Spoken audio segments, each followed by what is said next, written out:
Well, just leaving Northfield Park. Feels like a terrible night, although we were second with one. So I guess the full rundown. Whispering Song. I was wrong. She's not a good horse. She's just an okay filly. She went out and did her work. She felt like she worked as best she can. Now, I guess I'll circle back to her at the end because there's a little at the end. So Whispering Song went out, did her work, felt she should have been an easy third, and she ended up a very ordinary fifth.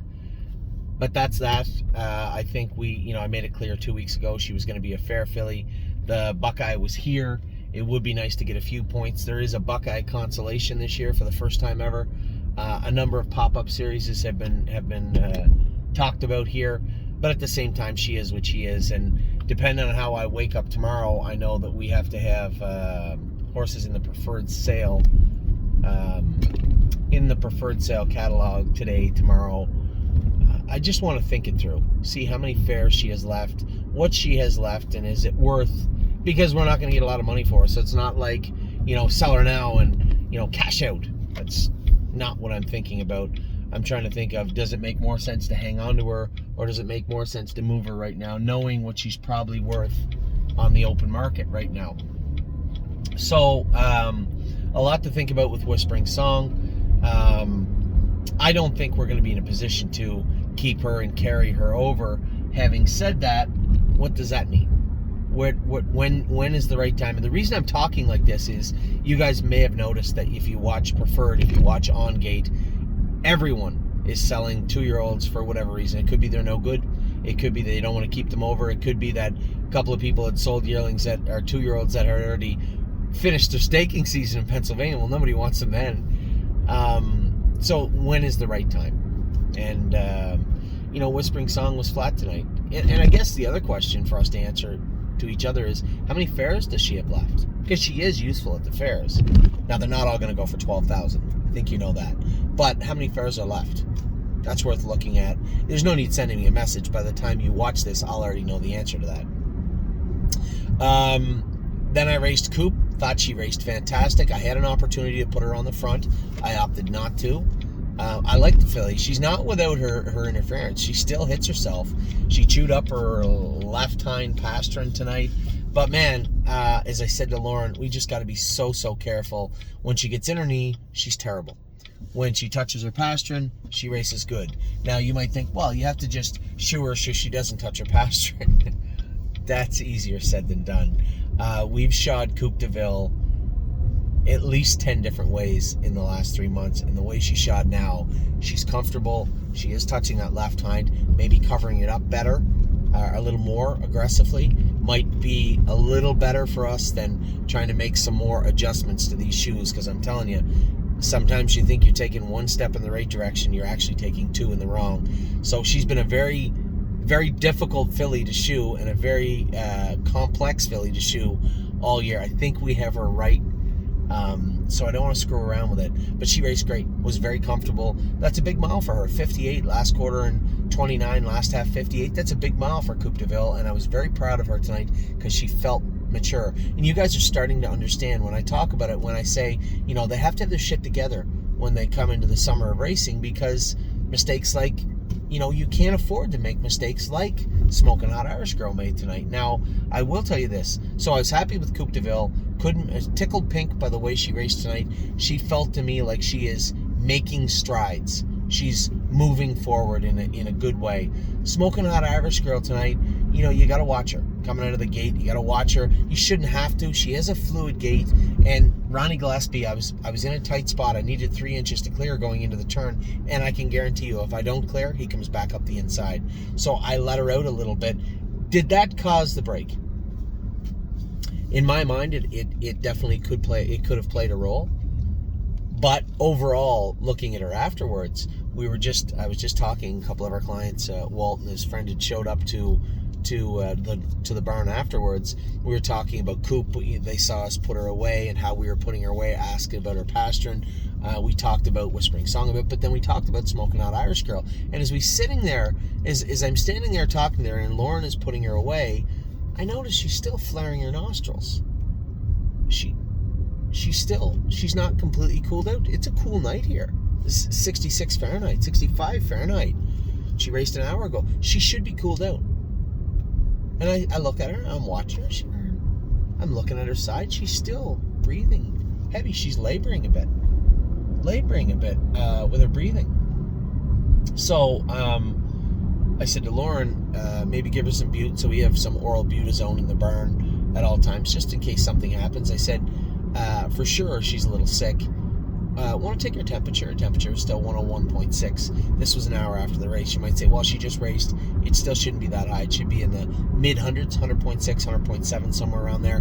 Would be acceptable after the race, but not 101.6. She was a little sick tonight. Did she call it off because she was sick? She seemed great behind the gate. Like Ronnie Wren's horse almost pulled up behind the gate, almost dumped me out of the bike. So we got jostled around a little bit, but she didn't seem to be too worked up about it. She seemed rather quiet about it. Coming out of the gate, she felt really, really good, and then immediately didn't and rolled off stride, but then would not catch back trotting until the race was gone. When I see horses make breaks and then refuse to trot until the field is long gone, bad horses do that, but also horses that don't want to race this particular night do that. And Smoking Hot Irish Girl, we've had our issues with her. She said her good days are bad days, but she's never had a bad work ethic. Never. You know, both her and Coop have physical maturity issues they have to overcome, and that'll overcome in the fall and the winter when we turn them out. Both these horses have speed, and I'm happy to keep them both over. Whispering Song does not. Not the same ability, not the same level as the other two. And it's not that any three of them lit the world on fire this year. But I mean, it was funny. I was looking at a couple of the other trainers that have a lot of horses usually. Nobody really lit the world on fire. When I think about it, Mr. Cross is the trainer of the good filly that Chris Lems drives that's in with us tomorrow. Small barn. Not a big barn at all. And the other good filly, well, no, Greg Luther has that horse, so a bigger barn there. But a lot of the smaller people have decent horses this year, and some of the bigger barns have struggled a bit. And it's not that we've struggled, but we had one really good horse, made a lot of money, and a couple of horses we'll probably put away with. If we're lucky to get to 20-some, we will. But there's always next year, and I think that both Coupe de Ville and Smoking Hot Irish Girl are more than well. You know, these are horses that still steer funny, that still do silly things and make mistakes that they shouldn't. And I would think a lot of that is simply attributed to the fact that they're not mature, right? To the fact that they do need to grow mentally and physically. I'm super impressed with Coupe de Ville's mental game tonight. We've been waiting for this for a long time. You know, not only did she look good, do her work good, and was the best she's ever been in her life, but she also marked up that left pasture, and that tells me that she is focused. For a horse that could interfere like that, hit that pasture, not show it in the race. I didn't know it. Not show it in the race. Dig down deep, do her work, and try to win the race, hold off the horse closing. That was by far the best mile of her entire life. Super proud of the way she raced tonight. Smoking Hot Irish Girl, guarantee you this filly's blood just shows she's a little bit sick tonight. Again, we do have a Buckeye consolation this year. We do have one for sure, maybe two Buckeyes left. Again, you don't need to tell me. I'm going to know by the time I get in the house here. But we do have paths forward for both of those horses. In regards to Whispering Eye, probably will be sold. But when? When do we sell Whispering Eye? Do we sell her now that she has some fares left? That's an option. Maybe we just test the free agency market with her and see how it goes. I mean, I don't think it's still worth giving the filly away, right? I still think there's some racing in there. She did all she could tonight. I can't really be angry at her. I can't really be upset with... That's how far away from Northfield I live. I can't really be upset with Whispering Song. I felt that she did her work best she could. She's just not that good. It's okay. We can work with mediocrity. You know, obviously she fooled me a little bit at the start of the year. She's not the only enterprise to do that. So, that is tonight in a nutshell. A couple of longer videos for you today explaining everything. I watched Grace also. Raced it. Oh, I still have Massive Profit. Still going to watch him race. So, good luck to the Massive Profit group. Grace, that was kind of a ho-hum third, right? James thought enough for her to put her on the front. Then Dougie removed. I'm thinking, Easy second. Maybe he gets a run at her. That filly beat me in Georgian. She was flat tonight. Again, she said she was laboring a bit after. Cindy loves her and does a great job with her. I think she coddles her a little bit, but there's nothing wrong with that. It's nothing wrong with doing your job as a caretaker. So Grace obviously continues to pick up chew away a little bit of money here and there and some points in the grassroots semifinals. She's in the semifinals for sure. She is going to remain on the. I guess she's not really on a sale board right now. She's not on preferred, but we'll see. We'll see how things go. I guess the good news is the fact that she didn't win still holds value in her overall worth, because that is part of the allure of Grace, the fact that she only has 2 wins. So not the end of the world in that regard. I guess that's a quick little silver lining for you guys. So an okay night. Coupe de Ville, very proud of her. Smoking Out Irish Girl, something's going on with her tonight. We'll get to the bottom of it when we draw our blood tomorrow. Not a great race. And Whispering Song, not great, but I can tell you she did everything she could. I can honestly say she tried as hard as she could tonight. Can't ask for much more than that. So with that, I'll let you guys go. Obviously, we have the big girl swinging Senorita tomorrow. And then in New Jersey, I see we're all low odds in New Jersey. 7-2, 7-2, 4-1, something like that. So it looks like we're pretty competitive in that New Jersey Classic B division. Tomorrow, the eliminations, 1 elimination, then straight to a final of 100. So that's cool. We'll see how the horses are. Megan said they're having a good week. A lot going on right now. Geez, my head's just spinning. Because obviously next Friday is the Ohio sale. I told you guys that a lot of those shares, a lot of those lots are going to disappear from the Ohio A and B bracket group that we have put together, bucket that we've put together. And they'll continue to, too. I have a couple of clients that are just trying to figure out whether they're going to take 10 or 20%. So it may say 40 or 45 or whatever it says, but it's actually much less. So my goal will be to have those sold out by the time we get to the sale. That's my plan. That's my hope. And I feel we'll get there. So with that, I appreciate everybody's help in doing that. If you have any interest in coming with us to Ohio, it is in 8 days. And it should be a lot of fun, real cool.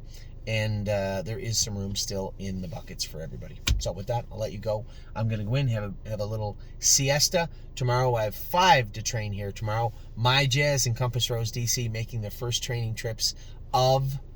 They're out of retirement. They have left retirement. Hopefully we can get them back to the races soon, and we'll race them for probably 3-4 months, and then hopefully get them in full. It was a bit of a failure last year. Maybe we can turn some lemons into lemonade here. I guess that's not a good analogy. They're both good mares. You know what I meant. So they're training tomorrow. I told you about the schoolers today. Very happy with the way that Bravura and My Sweet Mimi schooled today. Maybe I didn't do a video. I can't remember. My Sweet Mimi was very, very strong. Mile in 2 minutes last half in 58. Bravura was very good also. Mile in 2 minutes 59, something like that. And oh my gosh, won a mile in 2:3 off half in 1:1. So not a stellar, not what you would call a mathematical success, but still a mile in 2:3. So I'll let you guys go. Take care.